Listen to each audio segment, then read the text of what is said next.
அன்பு உறவுகளே, இந்த மரத்தை பாருங்கள், இவ்வளவு அழகாக அற்புதமாக வளர்ந்திருக்கிறன்றது. நாங்கள் தாயத்தில் சொல்லுவோம் சணல் உண்டு.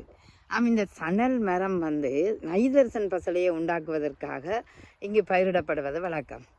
இந்த வயலானது முதலில் உருளைக்கிழங்கு சாகுபடி செய்யப்பட்டது. பின்னர் இப்பொழுது சணலை விதைத்திருக்கிறார்கள்.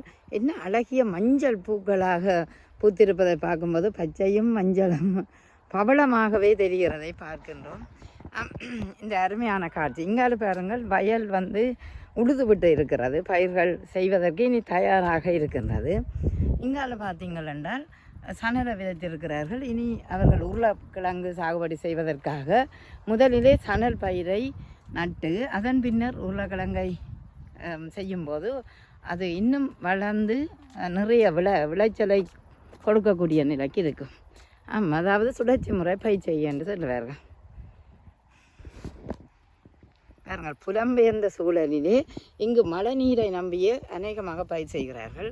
இங்கு கிணறு ஒன்றும் இல்லை, கிணறு ஒன்றும் வட்டி தண்ணி வருவதில்லை. ஆனால் செயற்கையாக சில நேரம் வறண்ட நிலங்களில் தெளிப்பார்கள். அழகாக இந்த சணலை பார்க்கும்போது மிகவும் மகிழ்ச்சியாக இருக்கின்றது.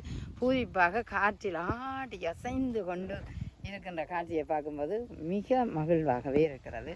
உங்களுக்காகவும் இது புலம்பெயர்ந்த சூழலில் பாருங்கள் என்று அன்பாக கேட்கிறேன். நன்றி.